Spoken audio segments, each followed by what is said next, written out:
My name is Melissa, and the technology I chose to learn and create a tutorial for is OneNote. This video will cover an overview of what you can use OneNote for, background information and prerequisites, why OneNote is useful and how it applies to library science, how you can get started using OneNote and some resources you can use to learn more, and a quick demonstration of how to use OneNote, including a brief demonstration of the tools available in OneNote, as well as web clipping and saving emails. When you open OneNote, it will look something like this. OneNote is described as a digital note-taking app for your devices. It gathers users' notes, drawings, screen clippings, and audio commentaries. Notes can be shared with other OneNote users over the internet or a network. I've not used OneNote personally, but I've had many people tell me how great it is, so I wanted to learn more about it so that I can use it in the future. Before learning this technology, it's useful if you've had some experience with Microsoft Word or another word processor. This is not necessary, but some of the functions are the same, so you would learn OneNote faster than if you were not familiar with a word processor. And OneNote links to Microsoft Outlook and Hotmail if you wanted to link your email, which is useful usually for taking meeting notes or for importing emails. It's probably linked this way because Microsoft owns both of those, but setting up an email is easy, and many businesses use Outlook or Hotmail because of the security and because of some of the meeting features that it has. OneNote is free. It comes with most Windows operating systems, or if you purchase the Microsoft Office suite, but it can also be downloaded separately for free as an app. It's available on most devices, such as laptops, tablets, and phones. It's available on any type of device or any platform, not just through Windows. And when downloading the app, make sure you download the newest version, which is just called OneNote, and not OneNote 2016, which is the older version. OneNote is very useful for keeping track of lists, notes, or other documents. It's easy to organize, and you can immediately see every page within a section with tabs, instead of having to click through hierarchical folders on a laptop to find specific documents or texts. It's easy to share with others, easy to input other formats like audio, videos, or files, and easily accessible. If you take notes on your laptop, then you need them when you're out later, you can just pull out your phone and look on the app, and you'll have access to the same notes as long as you log in with the same account. This ensures you don't lose anything, and you can also easily search within your notes by using the search tool. There's also a lot of different things you can use OneNote for. You can use it for work, school, or personal purposes. It can function in many ways and even does math equations. I personally also like some of the special features. One is the immersive reader tool, which reads the document out to you, and you can control things like how fast it's read. And it also has a tool which gives you hints as to how to make your notes more accessible for those who may have disabilities, which affects how they use technology. And custom tagging was also recently introduced, which lets you tag your documents in order to help you find them easier later. And finally, there's some other tools that work with OneNote, such as the OneNote Web Clipper, which helps you clip part or whole web pages and import them to OneNote, or the Email Saver, which just imports whatever emails you choose into OneNote. OneNote is relevant to libraries and archives because it can help anyone in their daily life. A library science or archives professional can use OneNote to help organize their notes, research, or even important information in their personal life as well as professional. Since usually organization is very important to library science and archives professionals, this seems like a tool that would be very useful for them. Many librarians and archivists have to take a lot of notes about collections or projects or do research on a certain topic. Using OneNote can make this a lot easier in saving research and organizing information. It is also easy to share your work with others using OneNote and keep track of a large volume of information. Being able to sync your notes up through OneNote by having the app on several different devices can also be very useful since you can't always be at a computer. Doing things like inventory of a space or collection, accessioning a large collection, or other activities which can require you to go outside the office makes OneNote very useful for note-taking without having to retype all those notes once you get back to your office. Since the app syncs up automatically, if you're on any other device on the app, typing notes once you get back to your computer, if you log in with the same account information, those notes will already be there for you without having to retype them. And you can also recommend OneNote to patrons to use for personal note-taking or for research. It's an easy and free way for them to organize their notes, and it can be accessed anywhere since you just need to be able to log in to the device with your account. if that device has the app. And to get started, you can just search for OneNote wherever you download your other applications and just download it to your device. And these are a few videos you might want to watch if you wanted an introduction for how to use the different functions and tools in OneNote. Since it's a little different from other word processors, it's a good idea to watch at least one short video so you can get the hang of what OneNote can do. And here are a few more resources to look at to continue to learn about OneNote and how to use it. These are longer tutorials which will give you more detailed explanations about everything OneNote can do if you decide that you're interested in using it often and you want to know more about it. But note that these will be a little bit longer since they are more detailed tutorials. And this resource page is if you wanted to compare OneNote to some other note-taking programs. They all do things a little bit differently, and you can see which one fits your needs better to determine which one you think would be better for you to use. And when you're using the sharing function, this is just a screenshot of what it can look like. When you do share with someone and they make changes to a certain page, every step of the hierarchy will be bolded, so the notebook and the section in the page, which I'll show you, will be bolded, so you know that your attention should be drawn to that. And then once you get in the actual page, you can see their initials or their name will be next to where they typed, or it will be highlighted as well. And that way you can easily see who has made edits when you share it and what they put. So it's a good tool for collaboration in that way. And we'll go on to look a little bit at OneNote itself. I'll type OneNote in my search bar, and I won't click on 2016, that's the older version. I'll click on just plain OneNote. If you've never opened it before, you will have to log in, like I said before. They give you some basic intro pages, and I'll go to one page that I created just as an example. So you can see that there's a color here, there's meeting notes, there's different shapes, there's audio here, there's a link to a page, there's a document, there's a video, there's more audio, in the middle there's a clip from a web page, and there's more videos down here and audio. So there's definitely a lot you can do, and it does kind of function like a regular notebook since you can insert things anywhere. But just to give you an example of what you can do, I will create a new page. So this is your full hierarchy. There's notebook on the left side, in the center section, and on the right is page. So that's your hierarchy you're working with. You can adapt that to whatever you're going to be using OneNote for to make it the easiest for you. So under school, I will make a new section. I'll call it Library Science. And there's automatically an untitled page, and I'll just title that Demonstration. And you see it pops up here.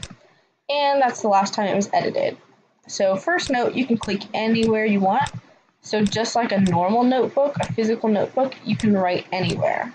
So it does feel like a traditional notebook in that sense. I'll show you the tabs up here. So we'll start with home. This is pretty normal to word processors that you may have used before. There's an undo and redo, a clipboard for pasting and copying and pasting text or images or whatever. And then there's some different ways that you can style your font.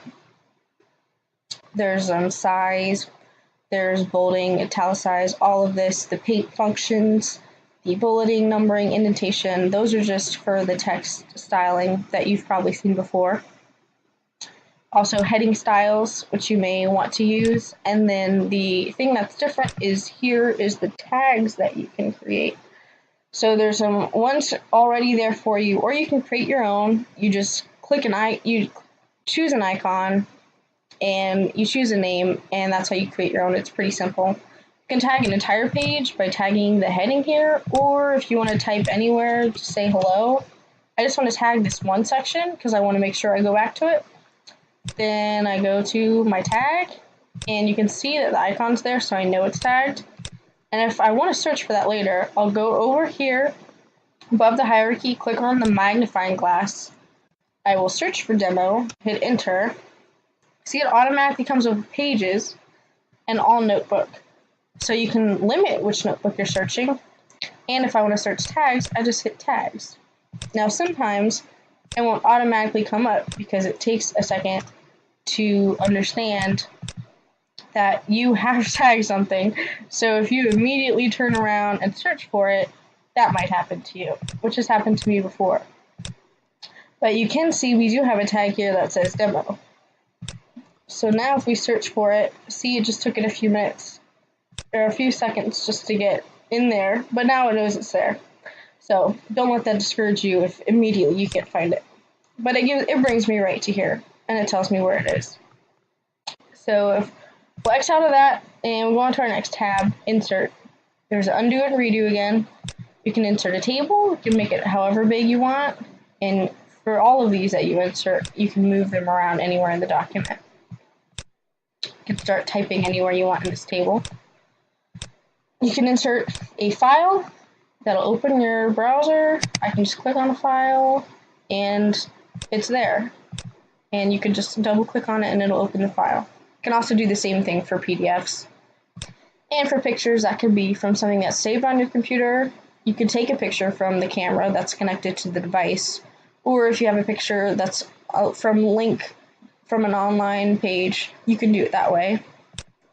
Same thing for the video. So let's say I have a video here. I will get the link. I'll go back and insert the link, and I'll hit OK. And the video is automatically in there. And it also plays directly in OneNote. So you don't have to go to a YouTube to actually play this. It plays right in OneNote, which I think is pretty cool. You can also link just a normal web page. So if I have a web page here I want to link, I'll copy that. I'll put it in the address bar. Text to display is what I'm going to do to let people know what the link is taking them to, which is especially useful for people who may have disabilities. So I'll type in Reader's Advisory so they know that this link is taking them to something related to Reader's Advisory. You can also do audio. If you hit this audio button right here, it will automatically start recording, and you can see this is the link to the audio you make. Once you hit stop, that will stop it, and this will now play back whatever was recorded. And there's also an audio tab that will pop up, so you have a full tab of things that you can do. It's pretty self-explanatory: record, stop, play, pause, and then you can back it up or forward it. And you can see the total amount of seconds right here, which is nice. So back in our Insert tab, the next thing is meeting details.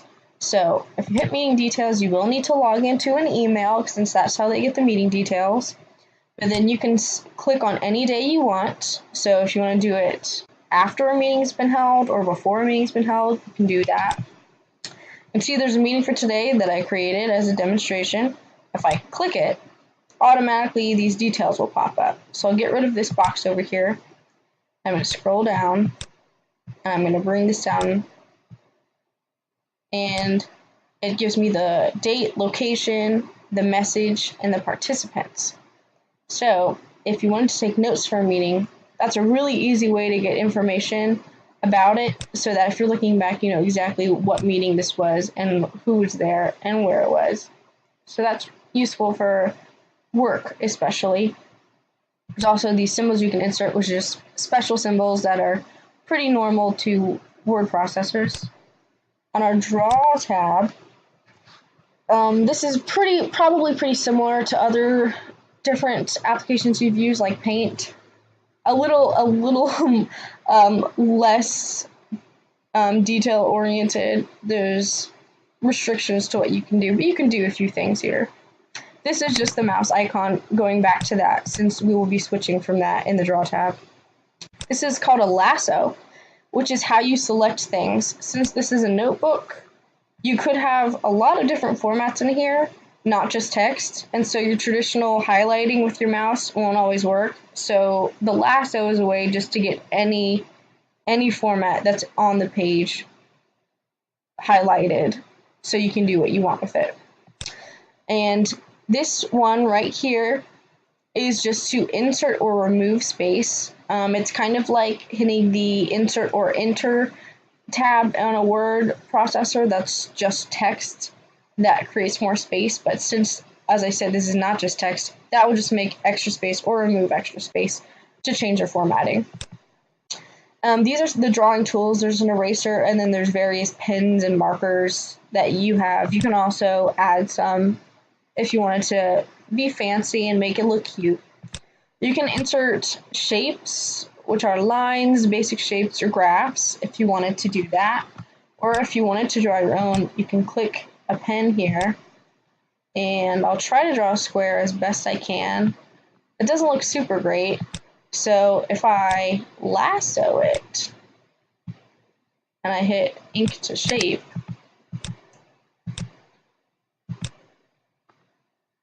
let's see, it's not doing anything. However, if I have ink to shape highlighted before I start drawing, so you can see my marker's highlighted and this is highlighted, and then I draw a square, it'll automatically correct.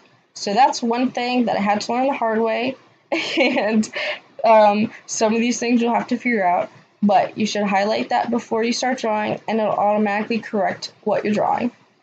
So that's a pretty cool thing if you figure out how to use it, which now you should know how to use it.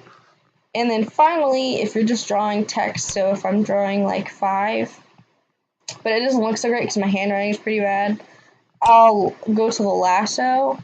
I'll lasso 5 if I can.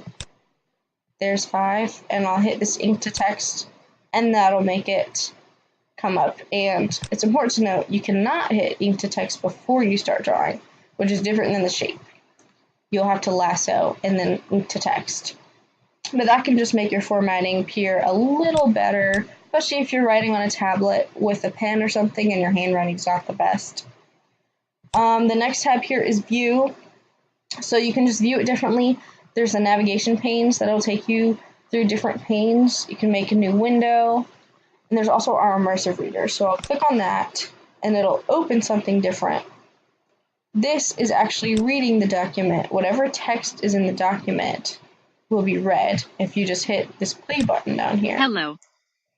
Flattening, folded, or rolled. And I can pause it. And then the settings is speeding up or slowing down, the voice selection, or you also have more up here. So the first one here is preferences just for the text to make it easier for someone to see if they had some problems reading using technology. That can help them see better. The next one is for grammar. You can change how it shows the text. So if you're learning a new language, or if you're trying to translate, or whatever you're doing, this can help you teach someone or learn yourself. That's pretty cool. And then also reading preferences.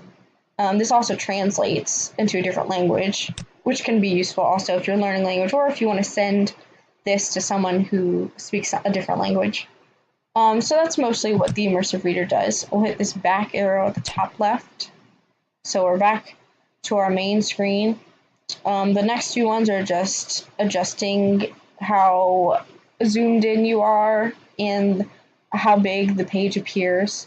You can change the color of the page, which can help with contrast if you're not able to see on devices as well, if you need a better contrast. You can also add lines to make it look like an actual notebook, which is kind of fun. You can look at your deleted notes, either from this notebook or from any notebook you've had. You can translate, which is either a selection of a page or an entire page. And you can do this either, like I said, to help yourself if you're learning a new language, or if you're working with someone who speaks a different language, this could be useful for them. It might not be 100% accurate, but it will be close. And then finally, this check accessibility is really nice. If you click that, it tells you things you should look out for. If, like I said, some people have disabilities, which affects how they use technology. This is really, really important to check before you're sharing anything with anyone, so you know that they actually can see the information and use it. So all text is important to have. We know if you have any links or anything like that, you need to tell them exactly what it is so they know what this link is leading to. It's not just a random link. You need color contrast, like I said, so they can actually see it. if they're not able to read very well, if there's not a good enough contrast, there's too many note containers, then if they're using a program that's trying to read the information for them, it may be confusing that way. So you want to keep it all in one line or in some way that makes it look neater than I have right now. So we'll exit out of that. And then really quickly up here, we have first, it's a search bar, but this is more if you need hints or help as to how to do something. That's how you would search. And here where I showed you is where you'd search for actual text. This is notifications. This is full screen and print and settings. And then the share button is how you share. You'll type in the email address. You'll pick whichever you want them to be able to do, and you'll hit share. You can also send them just a copy, but not give them access to the actual page. And then once you've shared something, their name will pop up here, and it'll tell you what rights they have to this page. And finally, really quickly, we'll go over the emails and web clipper. So if for the web clipper, let's say I'm doing research and I like this page and I wanted to clip it, where I'll download OneNote web clipper, which you can just type that in Google and download it. And it's right here. Since I've downloaded it already, I'm going to hit it, and I choose how much of it I want to clip. I'm going to clip the full page, and it's already chosen Library Science, which is where I want it to go, but you can click wherever you want it to import. And once I've set all that, I can hit clip. Now give it a few seconds to clip first of all, and then give it a few seconds to pop up in your actual OneNote, depending on how complex. Interesting. Okay, so it's probably using a demo that I had chosen before. So let's try again. We're gonna re-click this, which should be the refreshed page that I created, and we're gonna clip. So that was successful. If you hit view in OneNote, it'll take you to the web page of OneNote, not the actual app. I want to view it in the app since that's a little more user-friendly, I think. So we'll just go back here. And like I said, if you give it a minute, it's going to pop up with the imported clipped web page. So we'll give it a minute, and most things take a minute here just because it has to actually import. So if something's not working, sometimes you just have to wait a second and try again. So it was successful. And we're still waiting. While we're waiting, I can show you the email. If you go to OneNote email settings, you can save your emails to OneNote. So you choose the email address. It's important that you choose the location here, since after you do the email save, you can't change where the location is, which is kind of weird. But if I do that and I hit save, I have to put in the right email address. Then you can save it, and all you have to do then is go to an email. You have to click forward, and then you forward it to me@onenote.com, and then you send. And this will also take a minute. So I think right now it's set up to go into, yeah, this section right here. So it's just the email forwarded. That's all it is. And that's pretty much all you can do. You can see finally this web page came in, and it shows you the URL, which is nice for if you wanted to go back to it. It shows you the date and all that, and just the web page. So that's pretty much all we're going to cover. I will make sure the PowerPoint's attached so you can follow any links that you want to, and thanks for watching.